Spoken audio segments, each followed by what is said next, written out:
नमस्कार, खबर समय जगत में आपका स्वागत है। मैं हूं आपके साथ अंकिता और आइए अब खबरें देखते हैं विस्तार से। भोपाल मुख्यमंत्री शिवराज सिंह चौहान ने एक बार फिर कमलनाथ से सवाल पूछा। सीएम ने कहा कि मैं एक सवाल बार बार कमलनाथ जी से पूछूंगा, वो जवाब नहीं दे रहे हैं। जब तक वो जवाब नहीं देंगे मैं सवाल पूछता रहूंगा। उन्होंने कहा कि मैंने मुख्यमंत्री रहते हुए 2017 में अत्यंत पिछड़ी जनजाति की बहनें जो जनजाति समाज से आती थी उनके 1000 जो हमने मुख्यमंत्री आहार अनुदान योजना के देना प्रारंभ किए थे। सरकार में आते ही जो मैं 1000 रुपए महीने देता था। कमलनाथ जी आपने उन गरीब बहनों से क्यों छीन लिए? वह जवाब नहीं दे रहे हैं, लेकिन धोखा दिया, छल किया, कपट किया, बहनों के 1000 रुपए छुड़ा लिए और अब बहनों की बात करते हो। उन्होंने कहा कि वचन पत्र में कमलनाथ आपने वादा किया था गंभीर रूप से बीमार महिलाएं जो काम करने की क्षमता खो चुकी हैं उनको जीवन भर भरण पोषण के लिए योजना बनाएंगे। लेकिन कौन सी योजना बनाई? जो योजना बनी थी वह छीन ली और झूठा वादा करके उस समय वोट ले लिए। जनता को जवाब देना चाहिए। सीएम ने कहा कि मध्य प्रदेश में सरकार के साथ समाज के कई भाई बहन भी निरंतर सकारात्मक और प्रदेश बनाने के काम में जुटे हुए हैं। मुझे कहते हुए प्रसन्नता है। मध्य प्रदेश की 2 जल योद्धाओं अनीता चौधरी और गंगा राजपूत और सरपंच नीतू परिहार को जल संरक्षण में विशिष्ट योगदान के लिए स्वच्छ स्वजल शक्ति सम्मान 2023 से सम्मानित किया गया है। मैं उन्हें बधाई देता हूँ।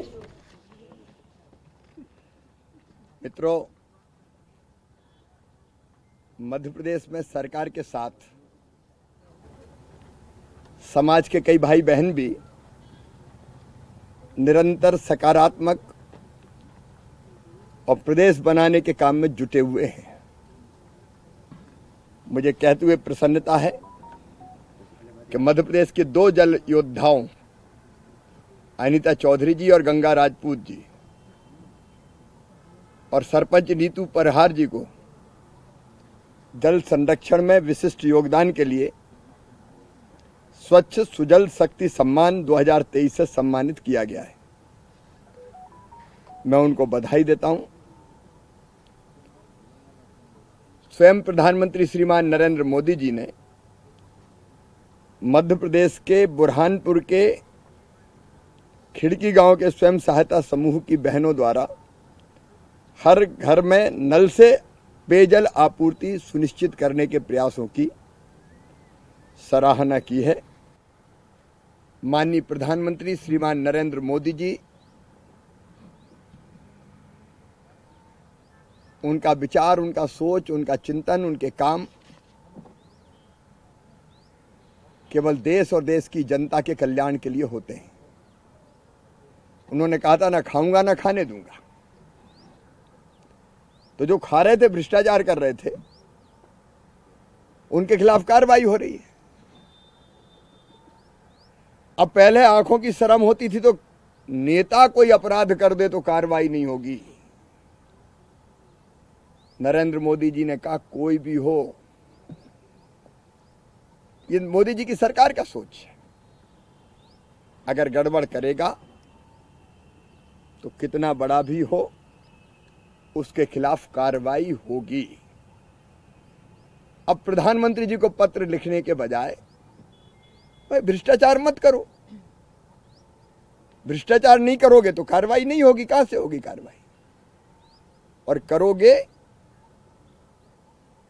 तो ये देश की जनता भी मानती है कि गड़बड़ करने वाले किसी भी दल के हों, उनके खिलाफ कार्रवाई होनी चाहिए।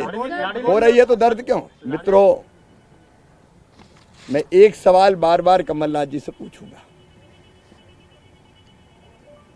सरकार आने पर वो जवाब नहीं दे रहे हैं। जब तक जवाब नहीं देंगे मैं पूछता रहूंगा। मैंने मुख्यमंत्री रहते हुए 2017 में अत्यंत पिछड़ी जनजाति की बहनें जो जनजाति समाज से आती थी उनके 1000 रुपया जो हमने मुख्यमंत्री आहार अनुदान योजना के देना प्रारंभ किए थे, सरकार में आते ही वो 1000 रुपया महीना जो मैं देता था, कमलनाथ जी आपने उन गरीब बहनों से क्यों छीन लिए? वो जवाब नहीं दे रहे, लेकिन धोखा दिया, छल किया, कपट किया, बहनों के 1000 रुपये छुड़ा लिए और अब बहनों की बात करते हैं। वचन पत्र में कमलनाथ जी आपने वादा किया था गंभीर रूप से बीमार महिलाएं जो काम करने की क्षमता खो चुकी है, उनको जीवन भर भरण पोषण के लिए योजना बनाएंगे। कौन सी योजना बनाई? जो योजना बनी थी वो छीन ली और झूठा वादा करके उस समय वोट ले लिए। जनता को जवाब देना चाहिए। सर, कमलनाथ जी बोल रहे हैं कि सरकार आई तो 18,000 रुपए देगी कांग्रेस। पहले 1000 कैसे छीने ये बताओ। आहार अनुदान योजना के कमलनाथ, ये तो बताओ। जो मैं देता था वो छीन लिए और अब बड़ी बड़ी बातें कर रहे हैं। सर, प्रीतम लोधी जी शामिल हो रहे हैं क्या बीजेपी में? सर आया नहीं, हमारे साथी हैं। आज मेरे साथ पेड़ लगाया उन्होंने। भगोरिया और धार जा रहे हैं। खबर समय जगत के लिए संवाददाता आदित्य सराठे की report. For latest news, subscribe to our channel and press the bell icon.